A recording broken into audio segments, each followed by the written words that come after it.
Welcome to Real Estate of Mind, a FarbmanGroup podcast.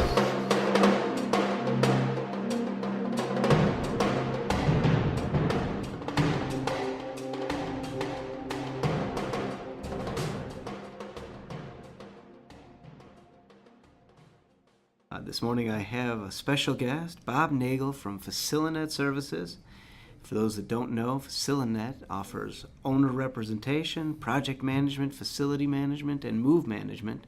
And we're here this morning to find out a little bit about what's going on in the world of FaciliNet and in the world of the services they provide. Good morning, Bob.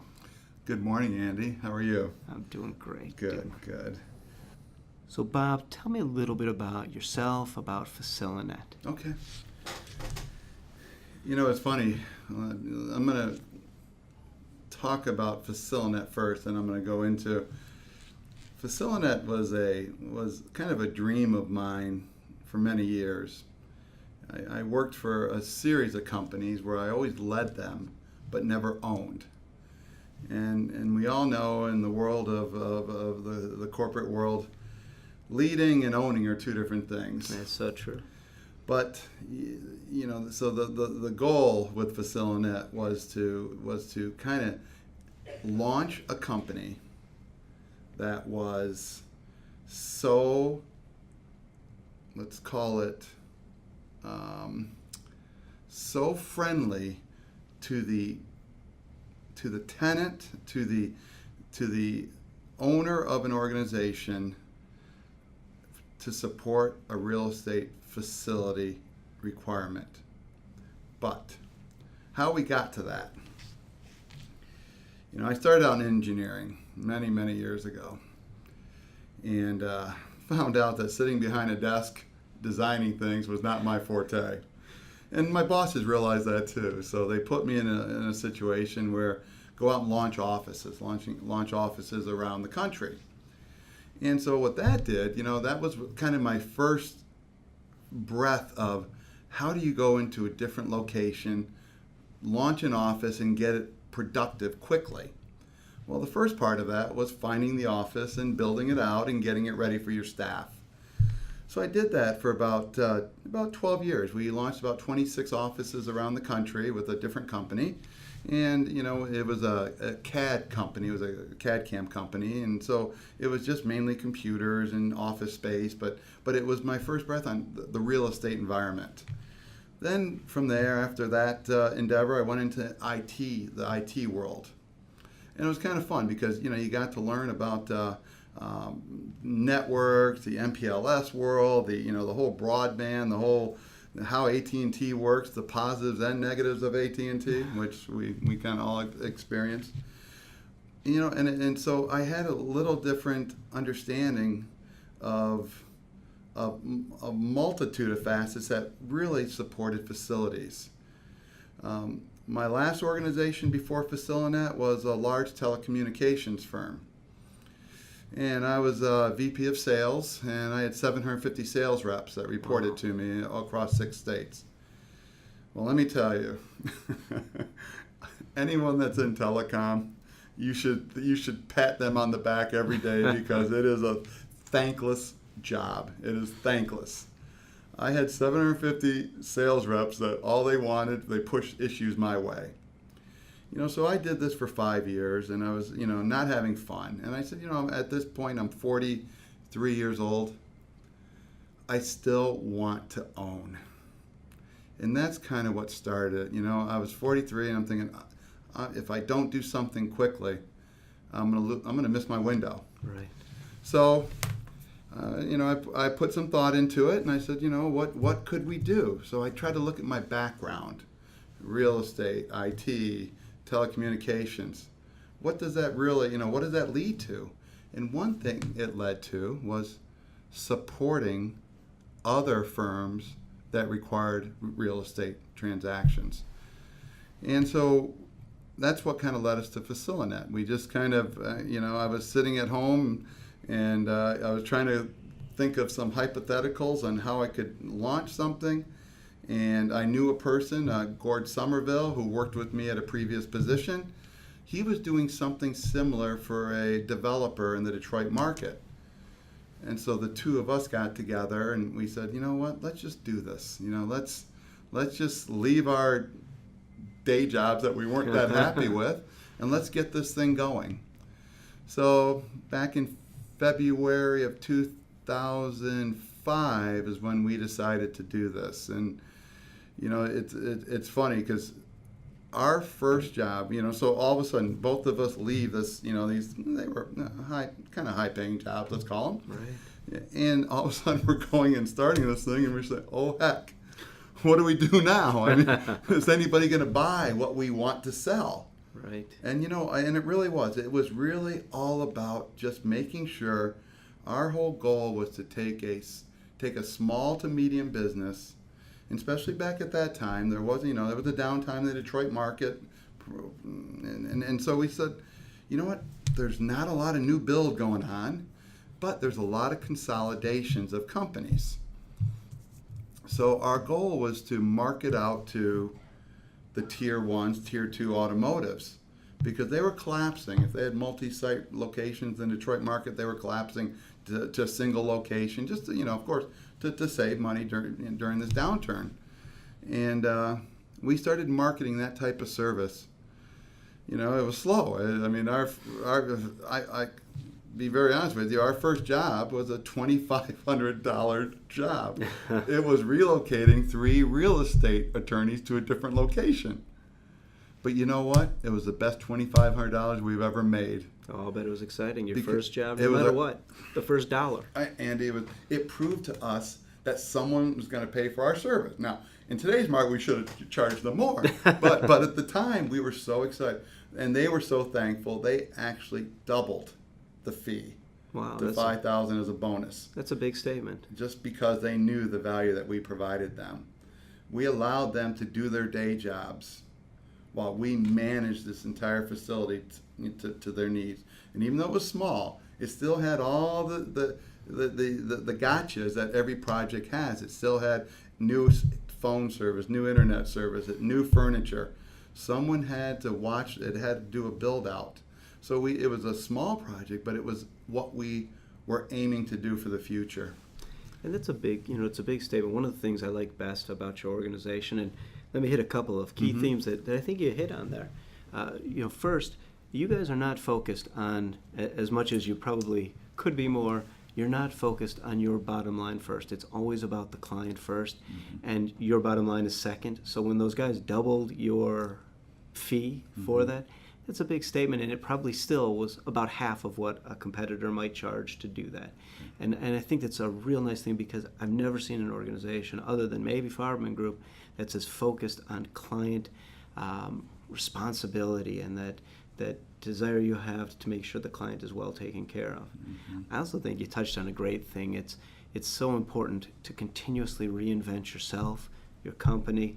And it's never too late. You say in your 40s it was your last chance, but I don't think that's true. I think life is constant reinvention and making sure you're out there changing. And we see that every day. You watch the city of Detroit right now. City of Detroit is all about reinvention, and many times the old guard that's been down there refuses to change. And the old things that were done years ago just don't work anymore, and you have to change in order to stay competitive. You're living proof of that. Over a decade later, FaciliNet going strong, growing every day. You've got to be proud of that. We're very happy with the way things are turning out. So Bob, FaciliNet and Farbman are embedded together. It's one of the things we chose to do now, almost 2 years ago. Yes. And it's been a great relationship for, I think, both organizations. Hopefully you agree with me on that. I do, Andy. But from your perspective, what was the enticement to work together with our organization? Well, the first thing, and the first word, and the primary reason was integrity. We needed to team with an organization that felt integrity was the most important thing that they could maintain. And secondly was client satisfaction. We needed to team up with a firm that put the client first. And that's what I've always felt about Farbman. That's what I've always felt about the leadership at Farbman. And nothing has disappointed us since we've been involved with Farbman for the last 2 years. We complement each other. I mean, there isn't really much redundancy in services. And again, we are only about that client or tenant. It's our number one concern. The fee we make is not as important as the service we deliver, and we never want to lose that. And I feel Farbman has the same, moral goals in mind when they're dealing with the clients. Yeah, I agree wholeheartedly. One of the things that brought me to Farbman many years ago was I'd gone through a lengthy interview process here. And at the time, Bert Farbman, you could not be an employee with his organization if you did not interview with him. Mm. So that was a daunting task back then. This man is a legend in the industry. Yeah, of course. And I had to sit in front of him and tell him why I was worthy of being part of his group. Oh, better you. And I left here. Before that, I was not sold on being part of the organization. It was a good one. There were lots of good ones out there, and I sat with Bert Farbman. He gave me as much time as I wanted to talk to him and figure out whether there was a fit. But, he told me at that point in time that it was the most important thing that as an employee that we operate with ethics and integrity in everything we do. And over the years, he's really shown me that. There have been deals where he committed to doing them, and then shortly into the deal, he found that some unknown factors may have made them less profitable or unprofitable, but he gave his word that he would do it. Yeah. And I've always been really proud of the fact that he stood by that. And I see that with you and Gord in what you do every day. I mean, the way you treat your clients, it's impressive. Yeah, thank you. And as to our services, they are complimentary. It's nice. We always believe we're full service. Mm-hmm. And then every now and again we find there's a great organization that's doing something that we hadn't thought of. And that's what we found when we found FaciliNet. And we started talking with you guys. It clicked in every meeting we had with you and Gord and our executive committee. It was really, it just felt like a natural fit. And we appreciate that. You guys had such great services that when we felt we were full service, we suddenly realized here's another service that could be provided. And no one in the market was doing it better than you, and no one is today. Well, thank you so much. So, Bob, you're an expert in the industry. I want to hear a little bit from you about what kind of trends you're seeing in the real estate industry. Okay.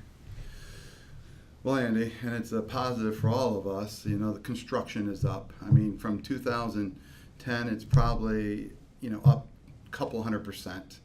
What that has done, it has put a strain, especially in the Southeast Michigan market, on resources. That's true.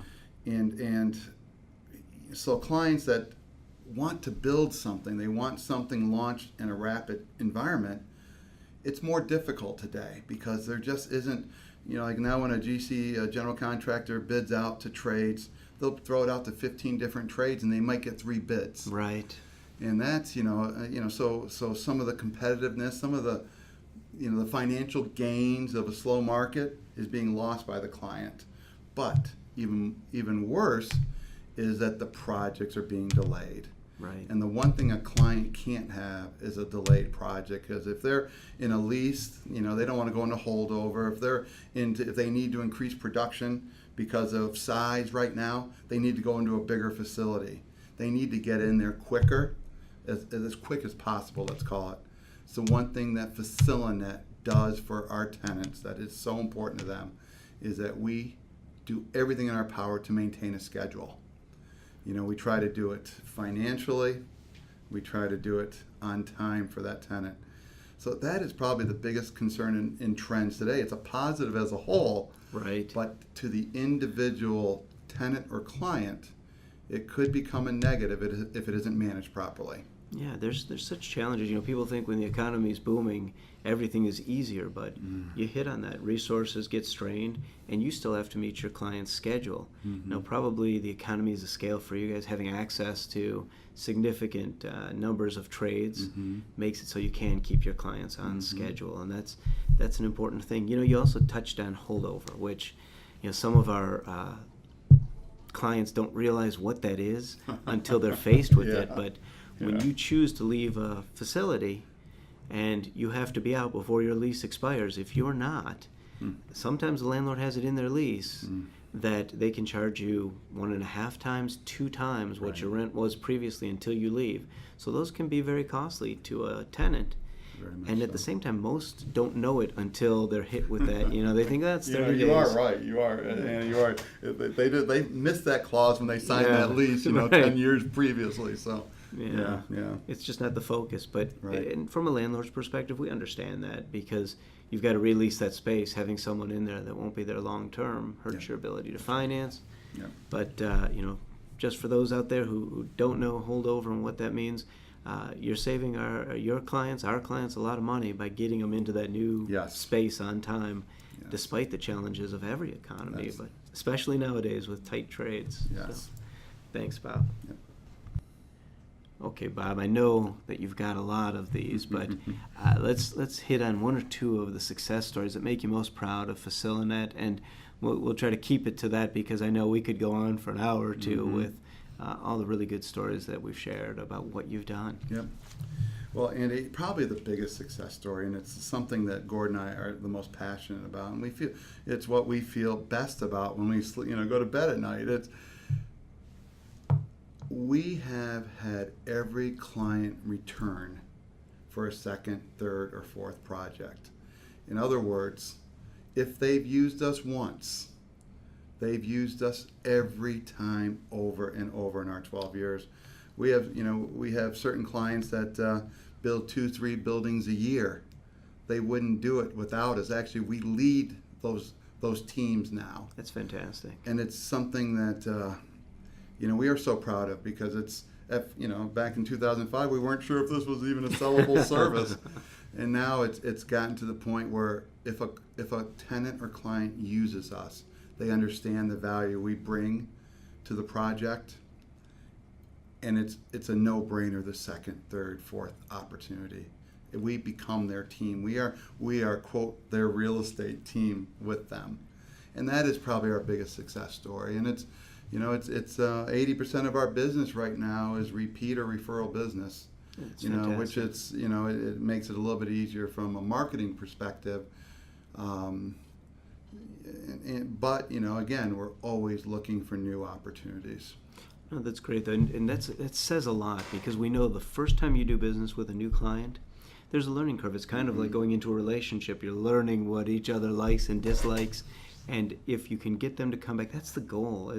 It's client retention, is leaving that client satisfied, knowing that it's your first time doing business. You are bound to make mistakes in each direction, or at least not understand the way each other operates. So to have that statement and say your clients continue to repeat their business with you, and not only that, look to you to be their guide in that move every time. Yeah. That's a big statement. I can see why you view that as a big success story. Bob, we've enjoyed having you on Real Estate of Mind this morning. We enjoy working with you every day. For those people that want to reach out to you for your services, just for our listeners, it's www.FaciliNetServices.com, and that lists all the things you do. It's a great way to get to know you, and afterwards they can reach out to you. Thanks so much for your time this morning. Andy, thank you.